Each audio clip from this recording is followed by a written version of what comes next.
it is very good that occasionally and increasingly so, you're able to drop everything like this mentally. Bring your mind to ground zero. You can do it. You can watch the strategies of the egoic aspirations and cut it, drop everything to ground zero in yourself. We have the capacity, the power, the grace to do that. Because each time you do this, you find there's something that cannot be dropped. It cannot be picked up, it cannot be dropped, it cannot be lost. It's always there. And always in this place, you'll take your deepest breath because there's no expectation there. You see? And sometimes you remember, you drop it. Then comes a time, then you don't pick up anything, so you don't drop anything. The eyes are open, senses are completely open, completely available, but it's not shopping. Mind is not shopping through the senses. So the senses become instruments of silence. You taste, everything is beautiful, but it's silent, you know. The tongue is silent, the food is silent, everything becomes silent. You see.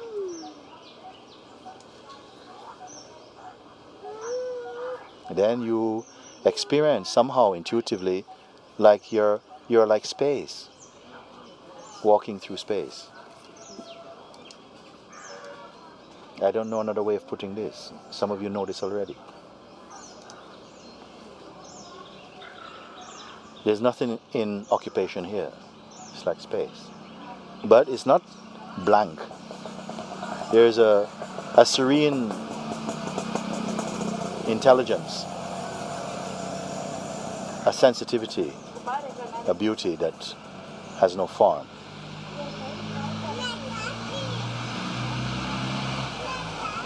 It is in and behind and beyond every breath you take.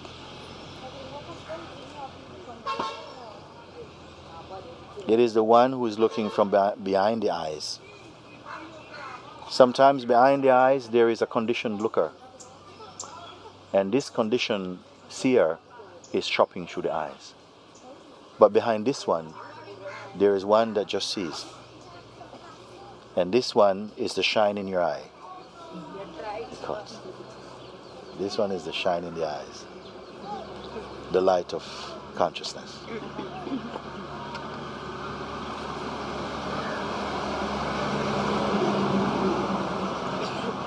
That's it, no? You want to say something? Thank you. Babaji, when the Sagadatta said that it took him 3 years, Yes. does it seem that that recognition happened? Yes. And then you also mentioned about a certain maturing, Yes. and then a complete steadiness in it. Is that what he meant? Yes. Before we go, just quickly, this is good. And Tyagi is saying that when Sri Nisargadatta Maharaj said it took him 3 years to realize the self, what happened? What does it mean? Because we are talking about this.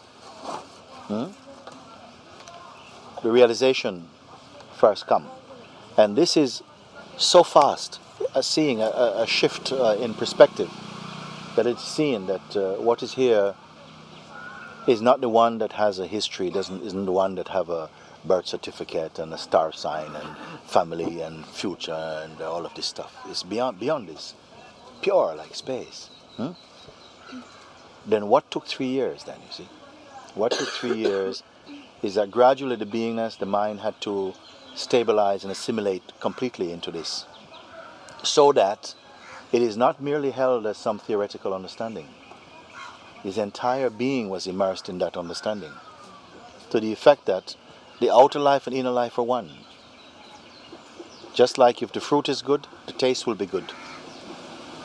So in that seeing, what happened is that it took a certain type of, a kind of maturity.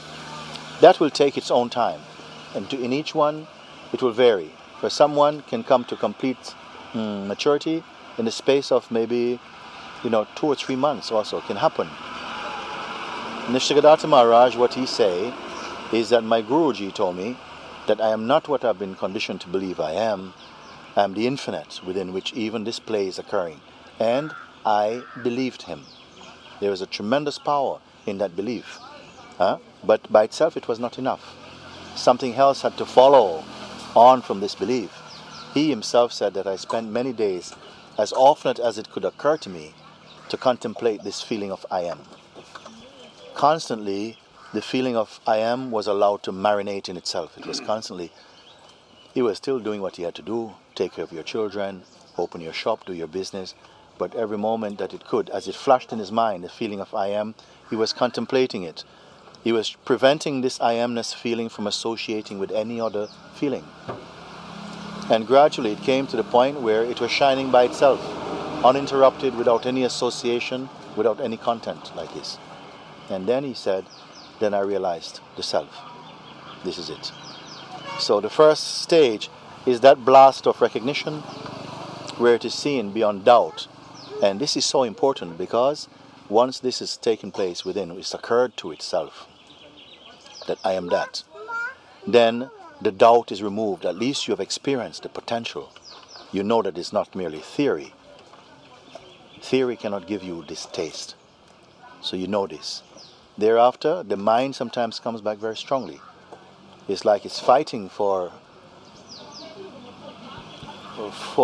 dominance, in fact. But gradually now, with the force of the conviction, the force and the taste of that liberating experience, a sort of an inner confidence surfaces that allows you to complete your sadhana, to completely comb out all this noise that you picked up by associating with what is transient. That will take its own time. But the major work, that flash to come to that place beyond doubt, that experience must happen within. Otherwise, it merely remains as a kind of theory inside the mind. And the intellect can imitate the seeing. It can tell itself it's enough because I understand this. I can talk about it. I could even write a book about it. It could be a bestseller even. But you may not have realized this thing, not in the way. So to realize it for a moment or two, for 3 weeks or 4 weeks, it's not enough. Something contemplates it because the mind pushes up again.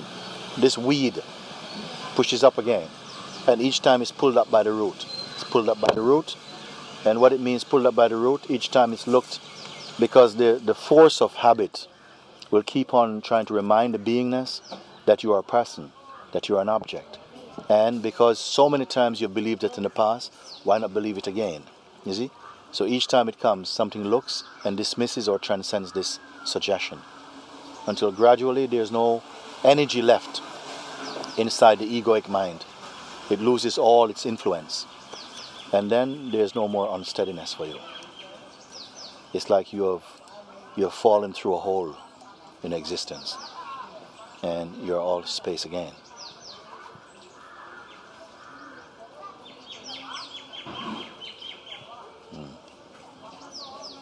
So this stage where there is a kind of maturing, but this maturing is taking place against a background of unchanging awareness. This is the mystery and the paradox in some way, that there is this awareness which cannot progress. It has no way of knowing what progress means. It's so innocent beyond even the concept of innocence. It's there.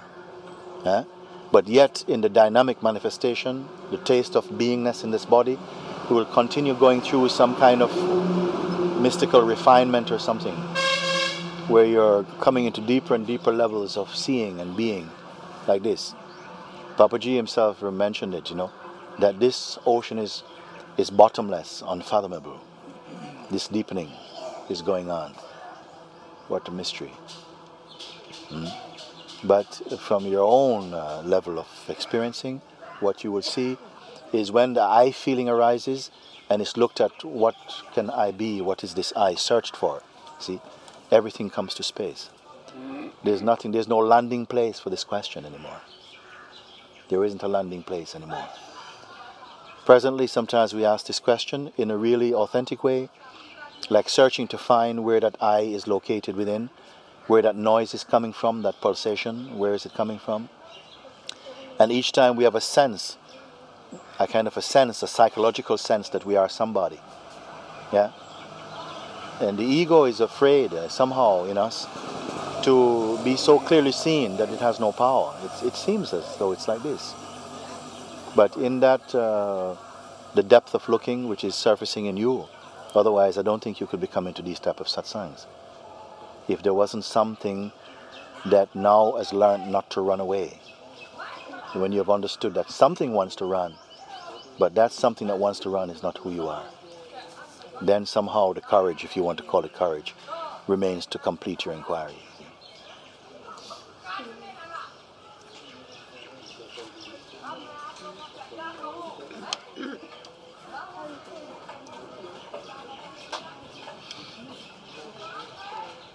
Always, there is never a time when the mind has completely eclipsed the being. Not ever time.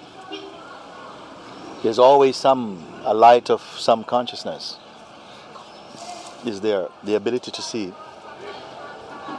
Like this man who we love so much, he's talking now.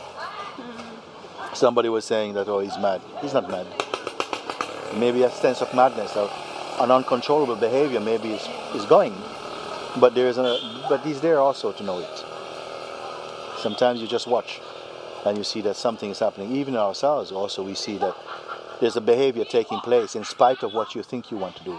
Something you want to go here, you end up going here. The only difference is that you don't mind. This is the beauty, that you don't mind.